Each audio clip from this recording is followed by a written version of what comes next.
Innovate. Enable.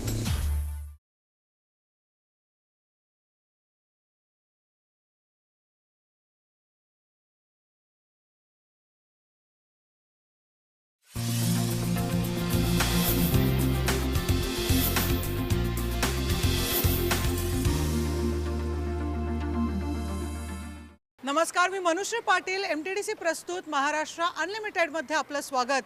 आणि यावेळी आम्ही तुम्हाला दाखवणार आहोत स्वप्न नगरी, माया नगरी म्हणून ओळखली जाणारी मुंबई. मुंबईबद्दल तुम्ही खूप ऐकलं असेल, मुंबई तुम्ही बघितली देखील असेल, पण याच मुंबईचे एक वेगळं रूप आम्ही तुम्हाला दाखवणार आहोत. चला तर मग. शहर म्हटलं की दगदग ही आलीच. कुठे ठेलेवाल्यांची गर्दी तर कुठे रिक्षा टॅक्सीची रांग. मोठ्यांना कामावर जाण्याची धावपळ तर छोट्यांना शाळेत जाण्याची घाई. पण अशी मुंबई तर सर्वांनीच पाहिली आहे.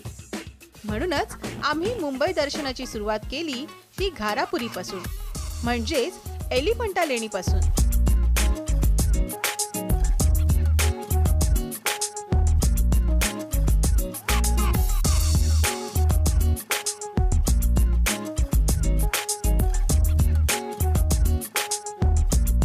गेटवे ऑफ इंडियावरून एलिफंटाला बोटीने जाता येतं.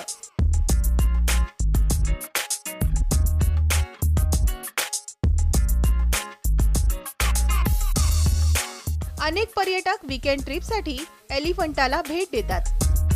फेरीने एलिफंटाला पोहोचायला 1 तास लागतो आणि समुद्राच्या या प्रवासात अनेक सुंदर अनुभव तुम्हाला प्राप्त होतात.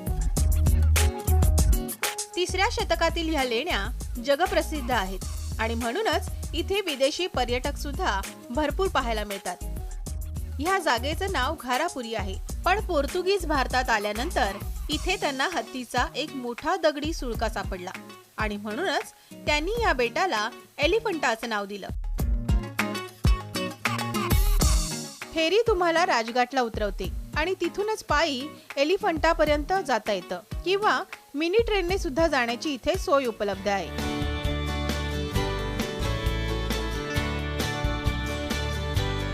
अगदी लहान मुलांपासून मोठ्या माणसांपर्यंत सगळेच या मिनी ट्रेनचा आनंद घेताना पाहायला मिळतात. मिनी ट्रेन तुम्हाला डोंगराच्या पायथ्याशी सोडते. तिथूनच एलिफंटा लेणीला जाण्याचा मार्ग सुरू होतो. जाताना बरीच दुकानं रस्त्याच्या बाजूला दिसतात.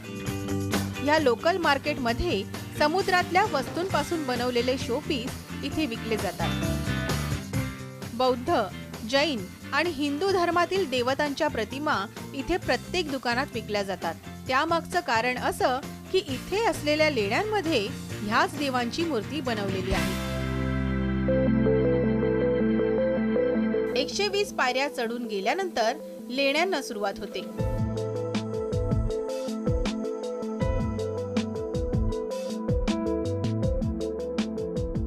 मुंबईच्या जवळ असलेला हा द्वीपसमूह आहे, याला एलिफंटा किंवा घारापुरी म्हणून सुद्धा ओळखलं जातं.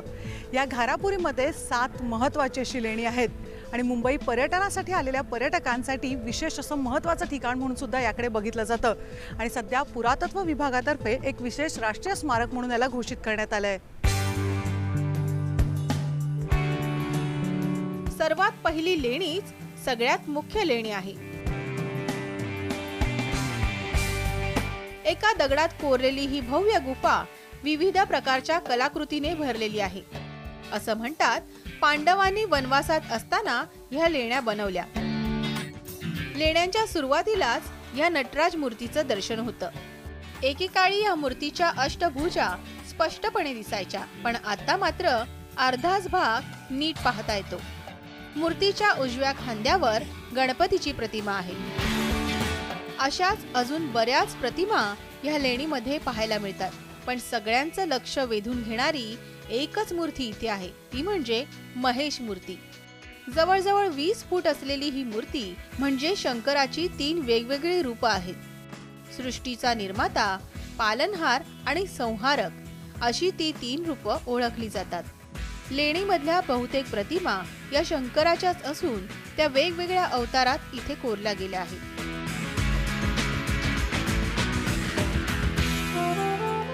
आणि जवळच एक मोठं शिवलिंग सुद्धा पाहायला मिळतं. एका गोलाकार घुमटामध्ये हे शिवलिंग स्थापित केलेलं आहे आणि या घुमटाला चारही बाजूने दरवाजे बनवले आहेत. दरवर्षी महाशिवरात्रीला इथे मोठा उत्सव साजरा होतो आणि लाखो भाविक या लिंगाची पूजा करायला इथे जमतात. एलिफंटामध्ये अशा बऱ्याच लेण्या आहेत.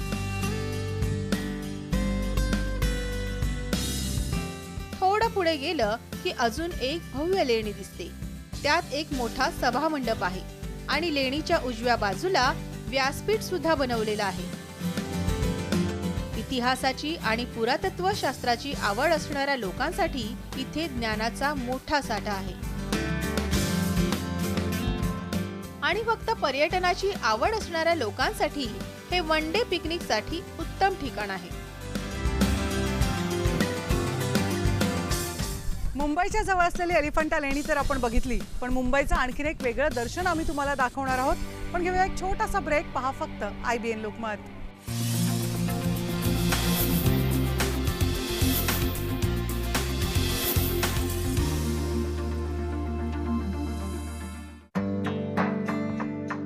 एलिफंटा नंतर आम्ही निघालो मुंबईमध्ये असलेल्या अशा ठिकाणी जिथे निसर्ग, विविध प्राणी आणि थंड वातावरण अनुभवायला मिळतं.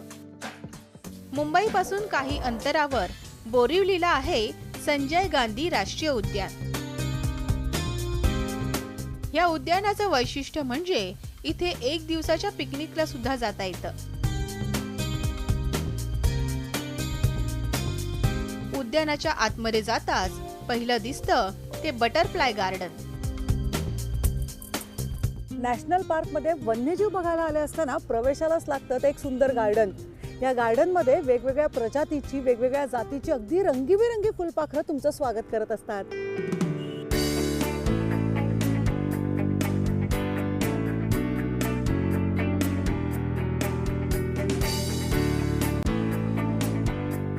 या गार्डनमध्ये बऱ्याच प्रकारची फुलपाखरं पाहायला मिळतात.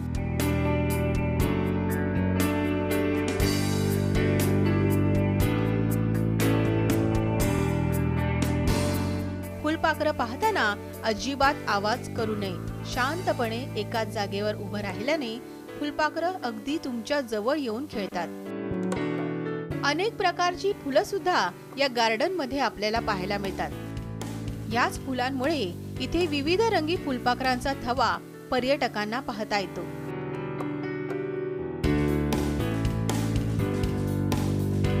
थोडं पुढे गेलं तर एक मैदान आहे जिथे लहान मुलं क्रिकेट आणि इतर खेळ खेळताना दिसतात.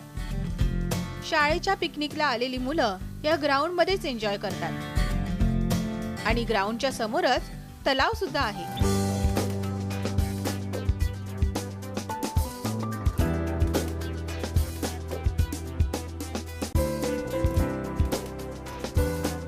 या तलावात बोटिंगचा आनंद घेण्याची सुविधा उपलब्ध आहे. अनेक पर्यटक या तलावाच्या पायऱ्यांवर बसून गप्पा मारताना दिसतात.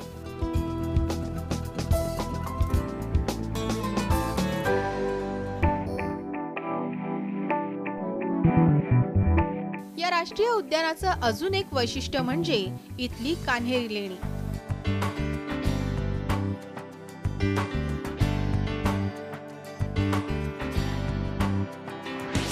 दहाव्या शताब्दीतील ह्या लेण्या आजही चांगल्या अवस्थेत इथे उभ्या आहेत.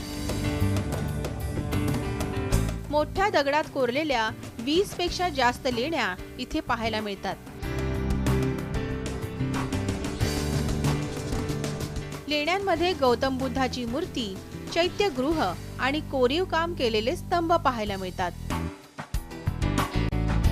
कान्हेरी गुफा या नावाने प्रसिद्ध असलेली ही लेणी शृंखला जगभरातल्या पर्यटकांना आकर्षित करते. संजय गांधी राष्ट्रीय उद्यान पाहायला आलेले सगळेच पर्यटक या कान्हेरी लेणीला आवर्जून भेट देतात. नॅशनलमध्ये चांगलं आहे. इथून गेल्यावर ते एक गार्डन भेटते, वेगवेगळ्या कलरच्या बटरफ्लाय वगैरे त्यांचे वेगवेगळे प्रकार भेटतात आपल्याला बघण्यासाठी. वरनं पुढे एक टॉय ट्रेन आहे जी लहान मुलांसाठी किंवा मोठे मुलं पण बसू शकतात. ते पूर्ण हे फिरवते नॅशनल पार्क. त्या व्यतिरिक्त इथे एक कान्हेरी गुफा आहे प्राचीन काळापासून जे गौतम बुद्धाच्या मूर्त्या आहेत त्या आहेत चांगल्या बघण्यासारखं आहे. ते पण एक चांगला एक्सपिरियन्स आहे नॅशनल पार्कला. मला असं वाटतं की तुम्ही यावं आणि इथं बघावं नॅशनल पार्क.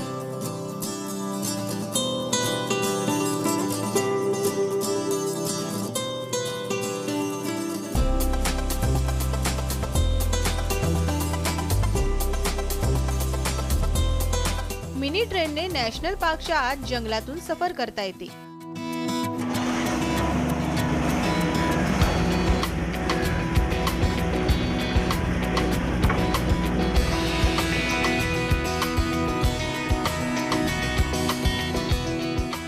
लहान मुलांपासून ते मोठ्या माणसांपर्यंत सगळेच या ट्रेनचा पुरेपूर आनंद घेताना आपल्याला दिसतात.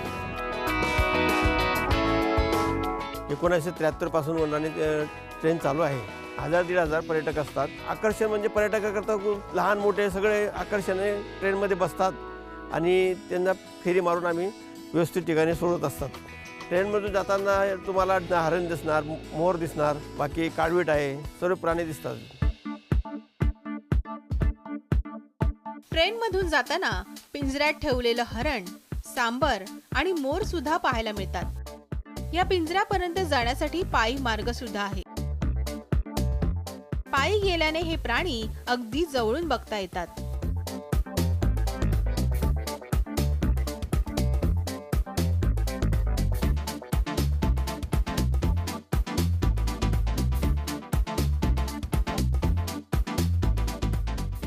नॅशनल पार्कच्या सफरीमध्ये वेगवेगळे अनुभव आले, पण मुंबई शहरामध्ये नेमकं काय दडलंय हे सुद्धा आपण बघणार आहोत. पण घेऊया एक ब्रेक. पहा फक्त IBN लोकमत.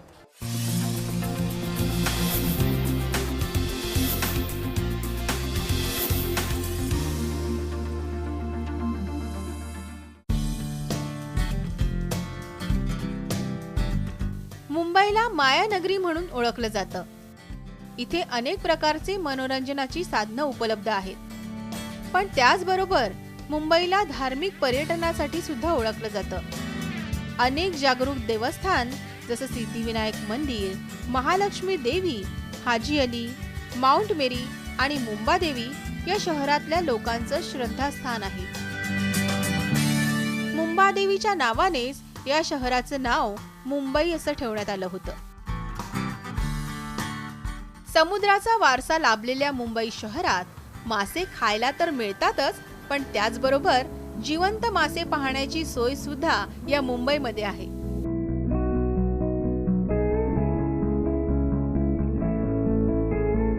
वेगवेगळ्या प्रजातीचे, जातीचे सुंदर सुंदर रंगीबेरंगी मासे जे एरवी तुम्हाला समुद्राच्या तळाशी बघायला मिळतात, ते थेट तुमच्यापर्यंत पोहोचवलेत या तारापूर वारा मत्स्यालयाने.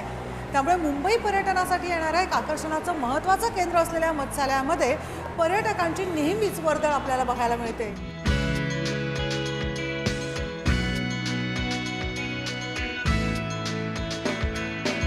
ह्या मत्स्यालयात जाताच प्रथमतःच तुम्हाला मोठे कॅटफिश पाहायला मिळतात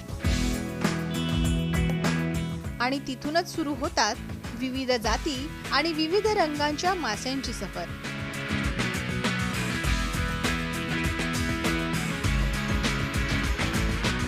काही मासे सुंदर आणि शांत तर काही मासे आक्रमक स्वभावाचे आहेत. इथे पिराना मासे सुद्धा आहेत. अनेक गोड पाण्यातले मासे सुद्धा आपल्याला इथे पाहायला मिळतात. एक मोठा समुद्री कासव सुद्धा पर्यटकांचं लक्ष आकर्षित करून घेतो. संथ गतीने पोहणारा हा समुद्री कासव पाहायला बराच वेळ पर्यटक इथे थांबतात. तिथून मागे वळून पाहिलं की पुस्तकामध्ये पाहिलेला एक सुंदर प्राणी आपलं लक्ष वेधून घेतो. ह्याला सी हॉर्स म्हणतात. सी हॉर्सच्या समोरच अजून एक टँक आहे आणि त्यातले हे पारदर्शक मासे बघणे म्हणजे एक वेगळंच आकर्षण वाटते. माशांबरोबरच इथे समुद्री साप सुद्धा ठेवलेले आहेत आणि त्यांच्या समोरच रेड इयर स्लाइडर ह्या प्रजातीचं कासव सुद्धा आपल्याला पाहायला मिळतं. मुंबई दर्शनाला येणारे सर्व पर्यटक ह्या तारापूरवाला मत्स्यालयाला आवर्जून भेट देतात. कोल्हापूर एक्वेरियमला येण्याची माझी फर्स्ट टाईम आहे आणि मला खूप छान एक्सपिरियन्स वाटला, कारण बऱ्याच टाईप्स ऑफ फिशेस पाहायला मिळाले. सी हॉर्सबद्दल मी फक्त ऐकलं होतं आणि टी व्हीवर पाहिलेलं, पण पहिल्या वेळेस ते बघायला मिळालं मला ॲक्च्युली. आणि अनेक टाईप्स ऑफ न्यू फिशेस आणि इथलं जे वातावरण आहे छान आहे, सुंदर. त्यांनी सगळं डिस्प्ले केलं आहे, आम्हाला सगळं वाचायला मिळालं, बरंच नॉलेज मिळालं. सो माझं मुंबईची ट्रिप छान सक्सेस झाली, त्याबद्दल मला खूप छान वाटलं. मत्स्यालयापासून काही अंतरावर आहे नेहरू सायन्स सेंटर.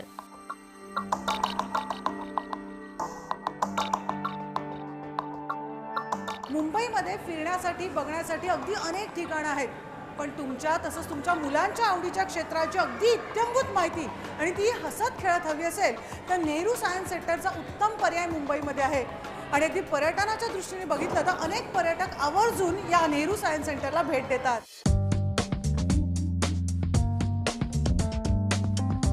विज्ञान आणि त्याबद्दलची सर्व माहिती सोप्या पद्धतीने जर समजून घ्यायची असेल तर नेहरू सायन्स सेंटरला तर नक्कीच भेट द्या.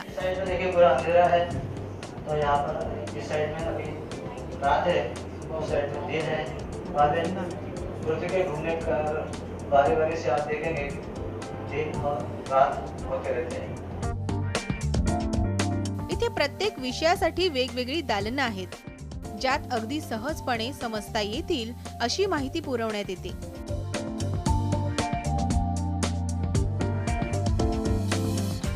इथेच एक डोम थिएटर पण आहे, ज्यात आधुनिक पद्धतीने चित्रपट दाखवला जातो आणि हा चित्रपट सुद्धा तुम्हाला जगातल्या महत्त्वाच्या घटनांची माहिती देत असतो. पूर्ण सायन्स सेंटर फिरायचं म्हटलं तर एक दिवस सुद्धा कमी पडेल इतका मोठा ज्ञानाचा साठा इथे ठेवलेला आहे. नेहरू विज्ञान केंद्रामध्ये विज्ञानाबाबत भरपूर माहिती असलेली दालनं आहेत. जवळजवळ 14 दालनं इथे आहेत वेगवेगळ्या विषयांवरती. रोजच्या रोज इथे कमीत कमी 2 ते 3 हजार प्रेक्षक इथे भेट देत असतात. इथे सायन्स शो दाखवला जातो. मोठ्या पडद्यावरती एक मोठी फिल्म, ज्याला लार्ज फॉर्मॅट फिल्म आपण म्हणतो, ती दाखवली जाते. एक नवीन प्रयोग सुरू केलेला आहे, त्याच्यामध्ये सायन्स ऑन स्फिअर, म्हणजे गोलाकार वस्तूवरती भूमितीय आकृत्या कशा बदलतात किंवा कशा पद्धतीने त्याचं आकलन आपल्याला होतं. पृथ्वी ग्रहाचं दर्शन आपण सॅटेलाईटमधून कसं घेऊ शकतो, वेगवेगळ्या ग्रहांवरती गेल्यानंतर ते ग्रह कसे दिसू शकतात, या सगळ्या गोष्टींची इथे माहिती दिली जाते. नेहरू विज्ञान केंद्राने गेली अनेक वर्ष मोबाईल सायन्स एक्झिबिशन हे एक उपक्रम राबवलेला आहे, जो खेडेगावांमध्ये जाऊन विद्यार्थ्यांपर्यंत विज्ञानाचा संदेश पोहोचवण्याचं काम करतो. नेहरू सायन्स सेंटरवरून निघाल्यावर मुंबईच्या मरीन ड्राईव्हला भेट द्यायला अजिबात विसरू नका. मरीन ड्राईव्हचा कट्टा म्हणजे मुंबईकरांचं खास ठिकाण. समोर धावणारी मुंबई आणि दुसऱ्या बाजूला आपली गाज ऐकवणारा समुद्र.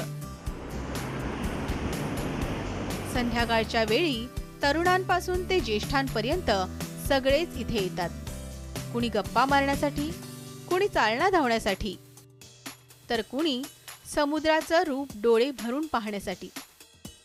सुट्टीच्या दिवसात इथे सहकुटुंब हजेरी लावली जाते. कॉलेज तरुणांचा ग्रुप तर इथे नेहमीच पाहायला मिळतो. मुंबई दर्शन करण्यासाठी आलेले पर्यटकही दिसतात. अशी ही मुंबापुरी सगळ्यांसाठीच आकर्षक ठरलेली आहे. सगळ्यांसाठी सगळं काही अनलिमिटेड असणाऱ्या महानगरी मुंबईचं दर्शन तर आपण घेतलं, पण आता आपण इथेच थांबूया. पुन्हा भेटणार आहोत एका नवीन डेस्टिनेशनवर. तेव्हा पहा फक्त IBN Lokmat.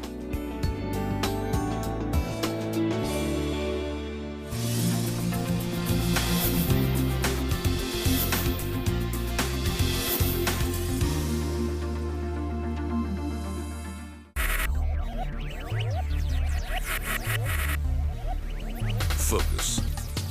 Ideate. Innovate. Enable.